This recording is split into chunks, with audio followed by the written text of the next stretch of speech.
Let's not worry about the fact that this podcast is like 2 or 3 weeks late. Let's also not worry about the fact that I have just rolled out of bed and I'm recording a quick little video for the beginning of this podcast before I put it out there. It is late because I replaced my laptop this month and things went horribly awry. So the first laptop died during a support call, and the second laptop had major problems. It flew to Tennessee. It got a new logic board. It flew back here. And now I'm still in the process of kind of setting things up, but it looks as if we've solved the problem.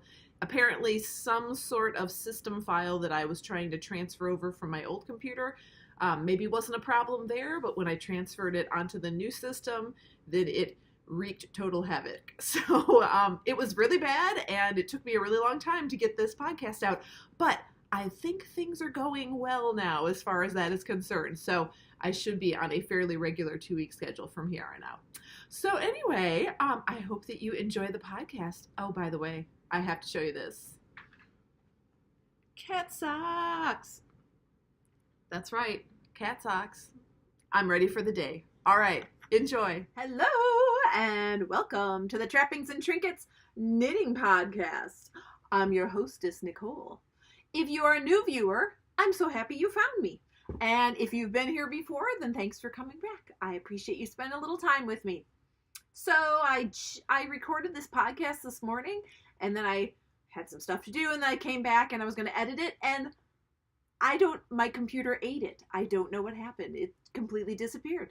So I'm going to do this again, and hopefully the computer won't make it disappear this time. I don't know what happened. So we're 2 weeks into the new year here. How's your resolutions going? Are you a resolutions person? Last time I was talking about how I don't make resolutions exactly, but I try to think about what things went well last year and what things I could improve upon, and I try to have a focus for the next year. So the focus for this year, my word of the year was grow. And I thought it was funny because I did not mention this at all to my mom, but I happened to see her last weekend, and she said something, I invited her to do something fun, and she was like, this is the year of yes. So I'm gonna say yes to all sorts of things. And I was like, have you been watching my podcast? And she's like, no, I actually haven't. And so I thought that was funny. And then I was like, well, did you read that Shonda Rhimes book? Is that why you're saying it's the year of yes? And she said, no, I don't know what you're talking about. So apparently my mother and I both are looking for new experiences and ways to grow. So I thought that was an interesting coincidence. So let's see. Part of what I am hoping to do this year is to have new experiences. So I was very excited when my friend called me up last week, and she asked if I wanted to join her for the website of the gym locally here said it was like a ballet bar exercise class. So I didn't really know what to expect. I didn't think it was just going to be a straight up ballet class, but that's actually what it was. So we showed up, and I think we were 2 of about 8 people there that day, and had a 40-minute ballet class. So I guess my friend took ballet for like 8 years when she was a kid. Didn't know that. I took like 0 days of ballet when I was a kid, so it was probably more of a challenge for me than for her. I really haven't had, I think I had not ballet, but I think in college I had to do a couple PE credits, and so I think I took dance classes for that, but I feel like it was like partner dance. I don't think it was ballet. But beyond that, I think the only dance experience I have was like being in a few musicals. So I don't think I've had any like real dance instruction. So I really enjoyed the class though. The woman who teaches the class, she announced that this was her 50th year of teaching. And so, I mean, that probably makes her 65, 70 probably. And she has more energy than I do. And she's at least as flexible as me, if not more flexible. So I enjoyed her energy. She's my musical soulmate. So she was playing all sorts of music that I like. She had Billy Joel, Elton John, lots of songs from Glee. She had some Peter Gabriel, some classical stuff, just all sorts of music. I told her it sounded like she was just playing straight from my phone, just all my music. So that made the class really enjoyable, and I actually enjoyed kind of doing all the ballet moves. And you wouldn't necessarily think that a ballet class would be a well, I don't know. Maybe I'm the only one that did not think that would be a particularly strenuous workout, but there's a lot of, it's a lot of holding positions, a lot of stretching, and it takes a lot to like hold your leg up or to hold your arms up for a while. So, you really do end up feeling it. So it was a good workout, and I liked it so much that I went back again. They do it 2 days and 2 evenings a week. So I went back for both daytime classes for last week, and I kind of rearranged my schedule a little bit this week so I could go back again. So we'll see if that sticks, but I really enjoyed the first couple times. So I'm going to keep going. Something else that I got to do this weekend, which was very exciting, and I've been looking forward to this for quite a while. My hometown theater group, the community theater group, applied for a license to do a Hamiltunes sing-along. Hamiltunes, like Hamilton, the Broadway show that's so popular right now.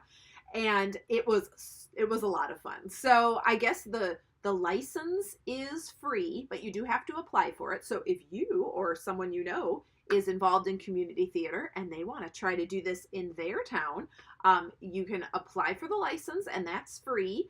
And if you're granted the license, you can use it for a full year. So if they wanted to do monthly sing-alongs and, do it for a full year, that's fine. You can do as many as many sing-alongs as you want in that year. They must have been granted the rights to use some of the images in advertising, because they were using like the star with the guy, with his arm up. That was in their advertisements. But here's the catch, and I thought that it wasn't a great thing when I heard what was going on, but then as it turned out, it was fine. So I expected that when we went, that we would be singing along to like karaoke type tracks where it was the music, but not the vocals, because I thought, well, that's what the people are going to do. We're going to sing the words. But as it turned out, they just played like the regular music that you might have on your phone. So I thought that would be a bummer, but as it turns out, the music, so if you are familiar at all with Hamilton, the music is not easy. There is a lot of very quick, lyrics. Part of it is rapping, part of it is singing. Most of it is a mixture of both. And there's numerous songs that have multiple parts going on at the same time. So it was actually really, really helpful to have all those voices actually singing in the background, because that helped us keep up with what was going on in the music. So they did have people that had volunteered to be like the song leaders, and it wasn't as if they had assigned parts. There were just multiple people from the community that said, I'll sing one of Hamilton's parts, or I'll sing this thing that Angelica did, or Aaron Burr, or whatever.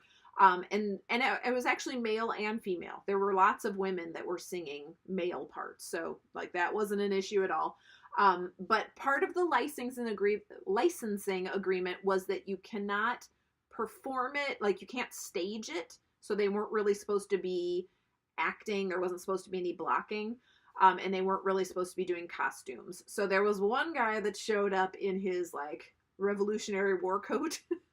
So I guess he kind of had a costume, and then like sometimes he would sing one of Burr's parts, and he would put on a baseball cap that said "A Burr" on the front of it. So that was as close as we came to a costume. But most of the people that were acting as song leaders just had their regular clothes on. So they were up on a stage with microphones. But then everybody in the room was very welcome to sing along. So sometimes we sang along to the main melody, or sometimes we were singing the chorus parts. It was so much fun. So this was something that had kind of been on my bucket list for a long time. Maybe 2 or 3 years ago, I read this book, and it was about Denmark. And so my husband says, when I told him this, he was like, this sounds like one of those things that if you actually talk to someone from Denmark, they would be like, no, that never happens. We don't do that. But I'm going to believe that this book was correct, and that this is something that actually happens in Denmark. So the book said that in Denmark, it's kind of like a thing that they have these sing-alongs. Like, you might go to this auditorium and maybe that day it's going to be songs of the rock songs of the 80s, or maybe they're going to have a Broadway night, or maybe there's going to be songs of the Beatles. So whatever, they would just pick a theme, and it would just be songs. Like, I don't know if it's like the full music like we did, or karaoke backing tracks. Maybe they have the words projected so that you can sing along if you don't have the lyrics memorized. But that group sing-alongs are something that exists like as a regular thing in Denmark. So when I read that, I was like, Jason, we have to go to Denmark, because we're going to go to some sing-alongs, because that sounds like so much fun to me. So I've kind of scratched that itch with this Hamiltunes thing. And I would encourage you, they were not allowed to sell tickets or charge for it, but they were allowed to take donations. So if you are affiliated with a theater group in your community, or I mean, you could do this like a high school, if the high school drama department wants to do it, you can apply for a license and you can use this as a fundraiser. And it's also a very, very popular musical right now. I would say probably about half the people that were in the room that we were in were probably singing along. And then I swear like half the people were probably there because they were like, well, I hear this Hamilton's something cool, so I'll just go check it out. So I think there were plenty of people there that were not really familiar with it, but they just like coming to watch. And you might get some people in that would want to come and see your theater group do more things in the future. So it was a really cool idea. I love that that this even exists. The only other things I've ever heard of similar to this are that I know at the Hollywood Bowl, they do like a Sound of Music sing along. And I think that's like every year at Christmas time. So I don't know if they do other ones, but I have a friend who went to the Sound of Music one before. So, I know that exists. I wish there was something more like that in Illinois. Maybe I need to start that in my community. It's going to be small town in Illinois has sing-alongs all the time. I don't know. Am I the only person that sounds fun to? It would be like being in your car with all your friends and you're all singing together, except it's in a big auditorium. Like, who would not want to do that? I don't know. That sounds really fun. So those were my fun things for this past couple weeks. Oh, here's another fun thing. So I tend to fall down the rabbit hole of online shopping at late at night when I'm vulnerable. I'm in my sleepy state. So on my Facebook feed, I follow a page called Atlas Obscura. And my husband informs me that there's regular Atlas Obscura, and then there's like Atlas Obscura, the food edition. Is it like Gastro Obscura or something? So I just follow the regular one. But they will post articles about different places, cultural things, food things, landmarks, just anything from around the world. So I find it interesting. I like to learn about other places and, understand other cultures a little bit better than I do. So one thing that popped up for me about a week and a half ago was a snack from the Netherlands called, I believe I'm pronouncing this close to what it is, hagelslag. Hagelslag. So hagelslag is basically toast with butter and chocolate sprinkles. But they're not like the chocolate sprinkles that Americans would put on ice cream sundaes, like those real like waxy tasting little ones. Like, these are much bigger and they're very rich and they kind of melt. Like when you make your warm toast and you put these on your buttered toast, it kind of melts into the butter and it's super good. So I was like, what is this delightful sounding snack? And actually in the Netherlands, they don't necessarily have it as a snack. They would have it as a breakfast food. So I thought that sounded very intriguing. So I had to look on Amazon to see if I could get some hagelslag sprinkles. And I could, but I want to say they were like $12. They were kind of expensive for what they were. So I looked around a little bit more and I came across this other website called the Yummy Bazaar. And the Yummy Bazaar is a place in New Jersey and they have food from like whatever country. There's a drop down list. You can search for the food that you're looking for, or you can just go on the drop down menu and say, I'm going to look at food from Belgium, or I'm going to look at food from France or whatever. So I went and I put in my Hagelslag, and these sprinkles popped right up, and they were like $4. And then shipping was like $5, but then it was, spend $50 and get free shipping. So then I had to look around a little bit more to see if maybe there were other things that we could eat. So I went to the drop-down menu and picked Italy, and came up with some crusty bread, some crackers, some pasta, some bouillon cubes. What else? I don't know. I managed to get to the $50 minimum for free shipping, but I had my sprinkles in with that. So these are really yummy, and I will definitely be ordering them again, because it's a very nice, easy to make evening snack. If you just a little bit of something before bed. You had your dinner, but now you're a little bit hungry, so just have your bread with butter and chocolate sprinkles. And in the box, they sent a little trial size of mustard green peas.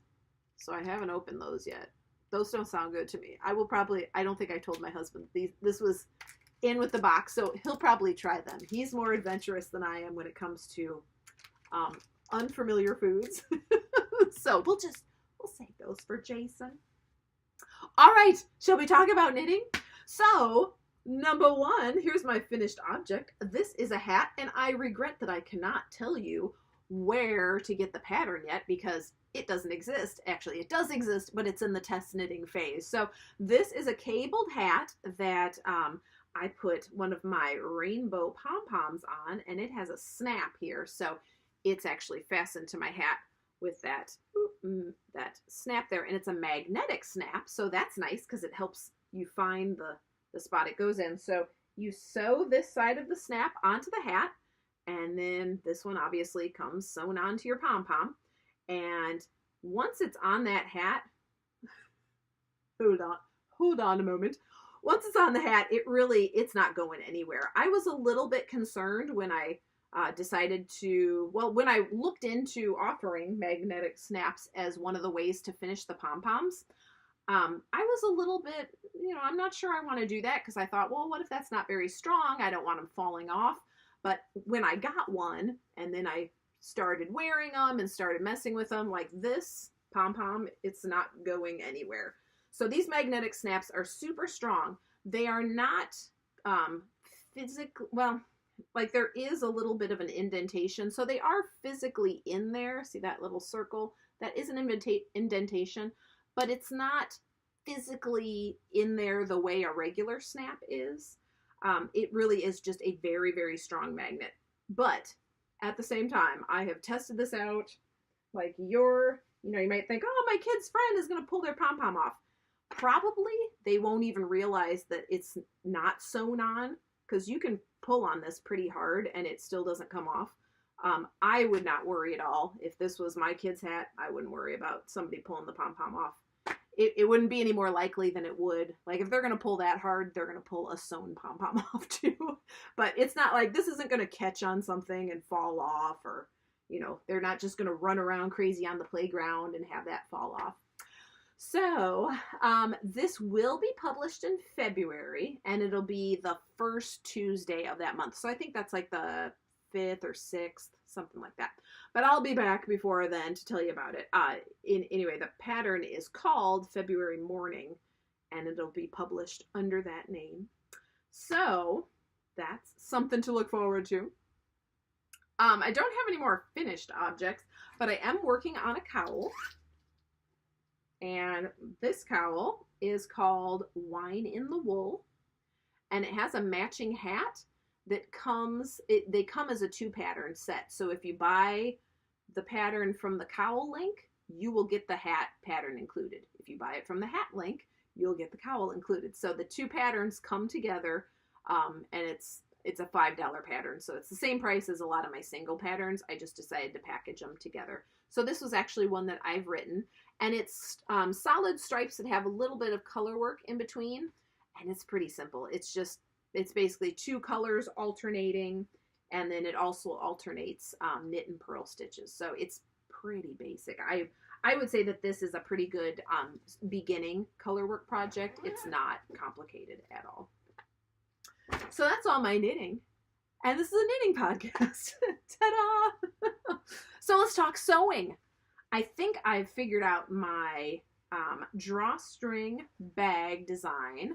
So I've been doing a little experimenting with bags, and I came up with this design. So this is my 4 skein size, and someone suggested to me that I put some toggles on here, but I'm telling you, this is like another thing. I've tested this out. Like, this is not opening. This is very, when you have the 2 drawstrings going in opposite direction, it does really close very securely. So I don't worry at all about this just flying open.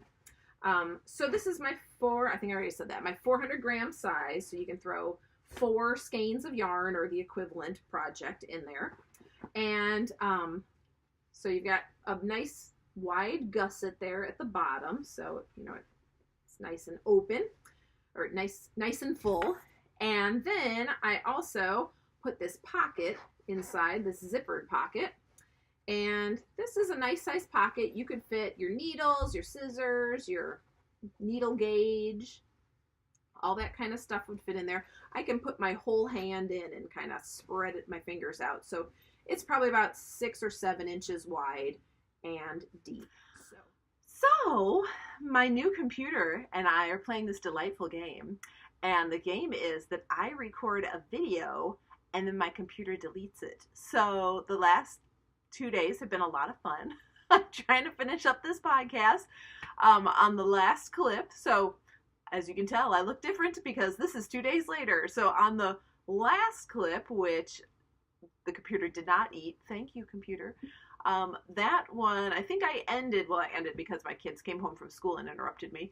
But I think I was showing you this bag, and I think I had already shown you that it has an interior zipper pocket and a nice big gusset and drawstrings. So anyway, the end of that thought is that my next batch of bags I am going to have ready for the Knitting Pipeline Retreat, which is the weekend of February 15th, 16th, 17th, somewhere in there.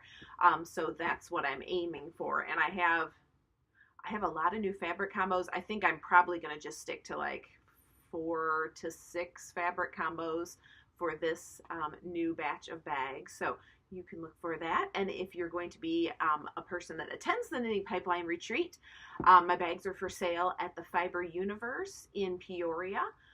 She might have some. Last year she did bring some to the actual retreat at the church. And then you can also find the bags very shortly on my Etsy store when they're brand new, and then I bring them to the yarn shop. So if you really want something, then order it from Etsy, because I usually do only have 1 or 2 of each size in each fabric combo. So if you wait, it may not make it all the way to the store or the retreat. So speaking of the retreat, are you signed up for the Knitting Pipeline Retreat? If you're in the Midwest, I'm pretty sure she still has openings, because I haven't seen any word of there being a wait list yet. So if you are interested, the retreat is February. It's a Friday, Saturday, and it's like the 15th, 16th, 17th, somewhere in there.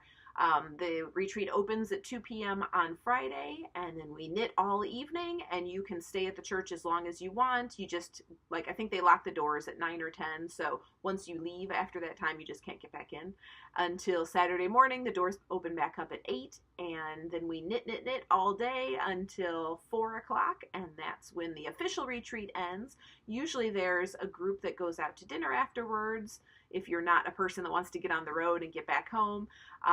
But you can either stay at a local hotel. There's one called the Sleep Inn, and that's kind of like, it's like a Hampton Inn. I guess that's the closest thing I can think of. It's a very nice, clean hotel. There's no frills. It's just, a nice place to stay. Early on, she had some private homes available for a donation. I'm not sure if those are still available. And then the other choice is that you can camp out at the church if you are if you are super rustic and don't mind sleeping on either a hard floor or a mattress or whatever you bring, because if you sleep at the church, you have to provide your own sleeping arrangements. But anyway, it's a really fun retreat. She always has some sort of breakout sessions. It's different every year. One year I led a photography session. This year I'm actually going to do a trunk show, so you can try on different sample knits that I have, and if you're interested in some of my patterns but you're not really sure if you would like the finished object, you can come and see them in person. So that'll be fun to do. And then there's just been, like, she's had felting workshops, jewelry making workshops. I went to a workshop on pie because her husband's a math professor, so he did a talk on pie for, I guess, pie shawls. But there's just, I went to a needle tasting last year. That was a lot of fun, where it wasn't Paula, but somebody that had come to the retreat brought just a ton. There was probably 40 different types of needles. She had them set up on tables with little swatches so you could come by and knit with each kind and see what you like the best. So there's always fun breakout sessions. The sessions don't cost anything extra. It's just, it's a very reasonable fee for the whole 24 hours or 26 hours, I guess, retreat. But yeah, she does try to keep the fee reasonable, and I think the people that come really appreciate that. So your dinner on Friday, your breakfast and lunch on Saturday are included in the fee, and it's just a lot of fun. So if you can drive to the Peoria, Illinois area, I would recommend signing up. You can find information on Ravelry. You can go to the Knitting Pipeline Retreats group, and you can find all the information there. So I hope to see you there. And if you are signed up, leave me a comment, send me a message, let me know that you're coming. I would love to know who is showing up. So one of the things that I still had to talk about when I got cut off last time was the sweater I was wearing, because I don't know if I've worn that on the podcast yet. But anyway, I'm not wearing it today, but I brought it to show you again. So this is the sweater I was wearing a couple days ago, and it's called the Rock the Lobster sweater. It's a pattern by, the designer goes by Yellow Cosmo. That's her Ravelry name. So this is a colorwork sweater, and it's made out of sport weight, and I chose an MCN yarn, so it's very soft. I really like this. The sweater really feels luxurious. So when I knit this sweater, originally it was a white and dark blue sweater, and the first time I washed it, no problem, threw it in the wash bucket, wrung it out, laid it out, it was fine. The second time I washed it, I threw it in the wash bucket, I walked away for 5 minutes, and when I came back, the white yarn was full of splotches of blue. And so my first instinct was to grab it out of the bucket and try to figure out, like, am I going to use stain stick? Is there some sort of, like, take out the dye sort of stuff? Somebody told me about, there's some sort of laundry dye catcher. I think they told me put it in that wash bucket again with a dye catcher. And so I think I did try that, but it didn't do anything.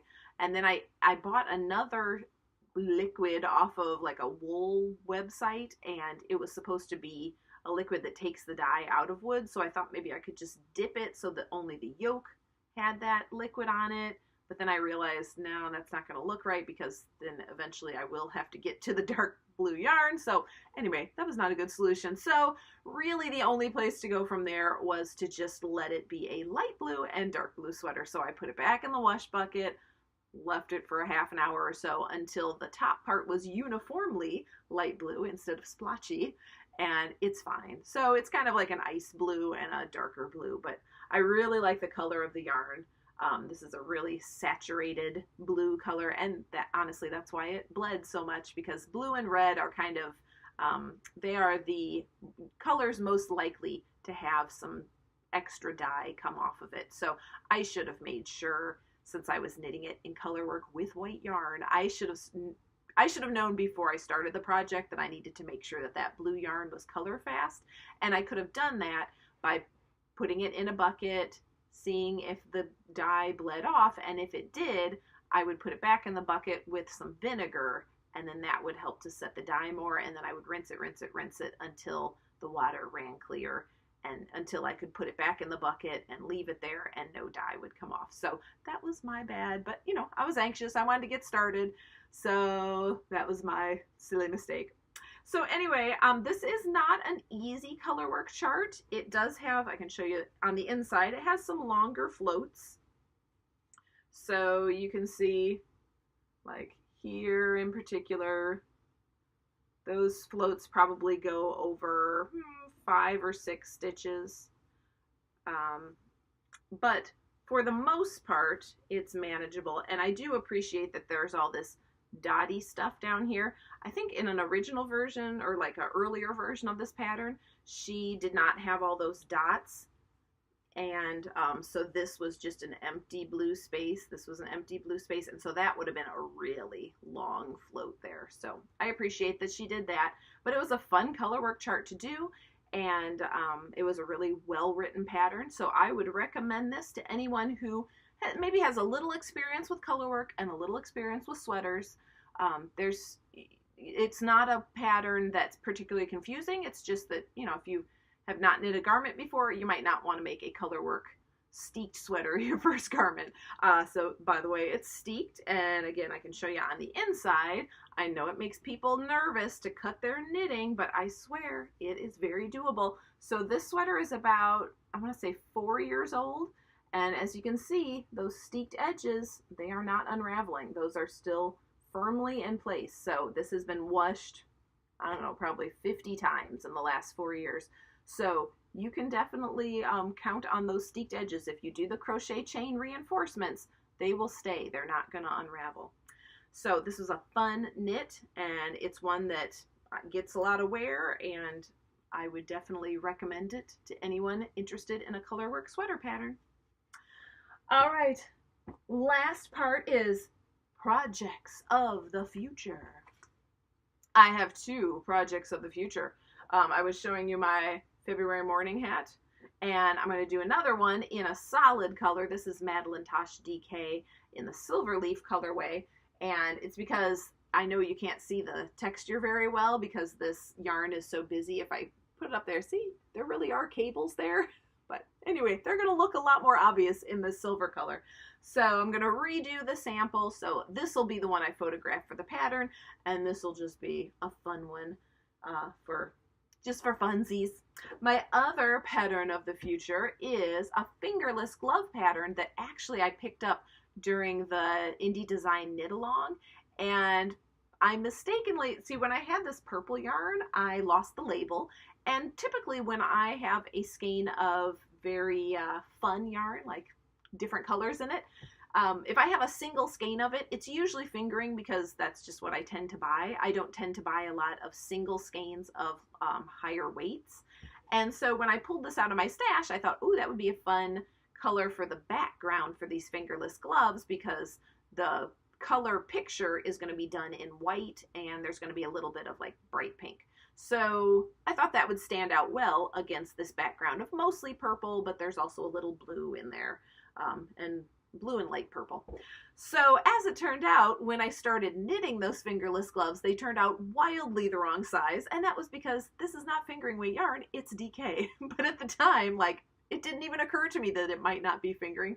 So I was really like, what's going on? I'm way off a gauge. I don't understand what's happening. Well, if you can't understand what's happening, it might be more obvious than what you're thinking. So I went and I bought some actual fingering weight yarn. This is Zen Yarn Gardens. It's their merino cashmere nylon, so it's nice and soft.